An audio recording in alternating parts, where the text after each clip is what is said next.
Maintenant, l'État veut avoir accès à votre argent en temps réel. Il est tellement persuadé que ce que vous gagnez est à lui qu'il veut plus du tout s'encombrer avec un délai. Mais pour vous parler de tout ça, il faut que je vous raconte une histoire. Bonjour et bienvenue dans cette nouvelle vidéo de Draw My Economy. Comme toujours, si vous n'êtes pas abonné, je vous suggère de le faire et de cliquer sur la cloche pour être prévenu lorsque je sors une nouvelle vidéo. Il faut donc que je vous raconte l'histoire de Philémon. Philémon Seller au fisc, c'est en fait mon percepteur. Et depuis quelques jours, je le voyais rôder autour de ma maison. Il allait, il venait, il prenait des mesures, souvent des mesures fiscales, et puis il disparaissait et il revenait. Et à chaque fois qu'il revenait, je payais un nouvel impôt sur le revenu. Bref, il jouait comme ça et tout d'un coup je l'ai intercepté pour pouvoir parler avec lui et lui demander concrètement ce qu'il voulait. Et là, Philémon m'a dit que lui, ce qu'il voulait, c'était pouvoir aller directement sur mes comptes. En fait, il en avait un peu marre de devoir attendre que je fasse ma déclaration d'impôt et puis qu'ensuite attendre que je le paye un petit peu. Lui, il voulait pouvoir voir directement sur mes comptes ce qui se passait et puis finalement peut-être pouvoir prendre directement l'argent qu'il avait envie de prendre sans me poser de questions. Je lui ai dit que c'était quand même très étrange de travailler comme ça et je lui ai demandé pourquoi. Alors au début, vaguement, il m'a dit « Oh, ça permettrait d'éviter l'évasion fiscale ou le blanchiment d'argent ou je ne sais quoi ». J'ai fait remarquer que moi j'étais un citoyen lambda, que l'évasion fiscale c'était quand même assez compliqué pour moi, à moins que je déménage moi-même. Quant au blanchiment d'argent, j'étais pas réputé pour faire du trafic de drogue, donc ce n'était vraiment pas ce qui me concernait. Et d'ailleurs, je lui disais que la très grande majorité des Français, 99,9%, n'étaient concernés ni par l'évasion fiscale, ni par le blanchiment d'argent. Donc je ne voyais pas pourquoi il voulait avoir accès comme ça directement à mes comptes bancaires.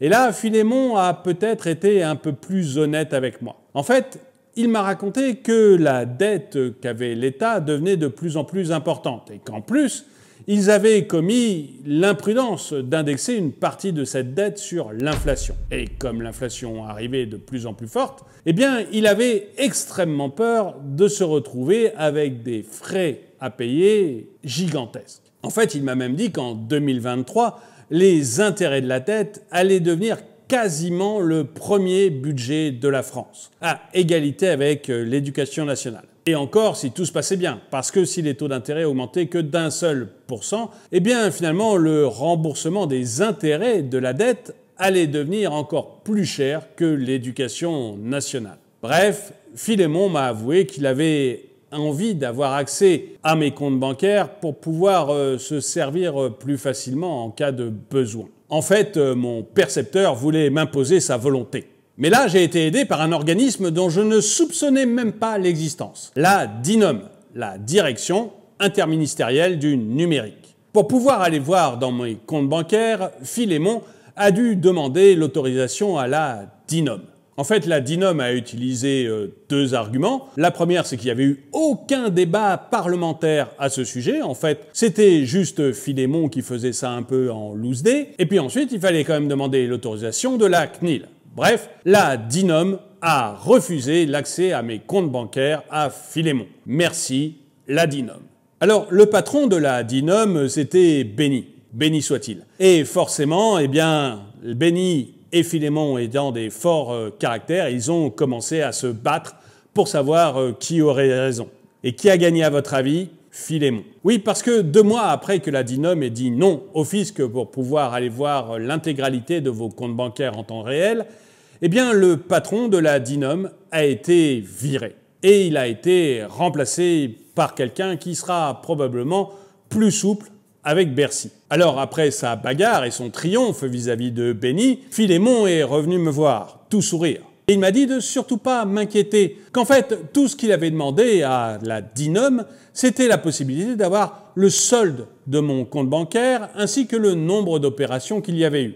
Ouais, seulement voilà, c'est pas du tout ce qu'il a écrit à la DINOM. À la DINOM, il leur a bien demandé d'avoir accès à toutes mes opérations bancaires en temps réel. Et d'ailleurs, la DINOM avait publié la lettre de Philémon pour que ce soit bien clair pour tout le monde. Quoi qu'il en soit, j'ai bien senti que Philémon avait des envies de récupération sur mon compte bancaire. Et comme Philémon atteint souvent ses objectifs, je ne sais plus à quel saint me vouer.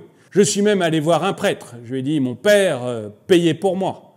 Mais bon, est-ce que ça va suffire? Bref, Bercy a besoin d'argent, l'État est aux abois, et on sent qu'ils ne sont pas très clairs dans leur position vis-à-vis de nos comptes bancaires. Il y a, à mon avis, une grande tentation de considérer que notre argent est le leur. Et j'aimerais bien savoir ce que vous en pensez. Est-ce que vous trouvez normal que comme ça, sans aucun débat parlementaire, sans que Bercy soit allé voir la CNIL et sans même qu'un seul journal en parle, est-ce qu'il est normal que Bercy ait accès à vos comptes bancaires en temps réel?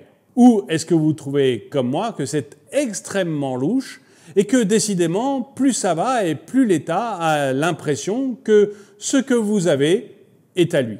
Dites-le moi dans les commentaires. Et le dicton du jour: chercher à se justifier quand on est coupable, c'est s'accuser. Merci d'avoir regardé cette vidéo, mettez-lui un pouce vers le haut, commentez-la, partagez-la. Merci à tous ceux qui soutiennent la chaîne et je vous dis à très bientôt.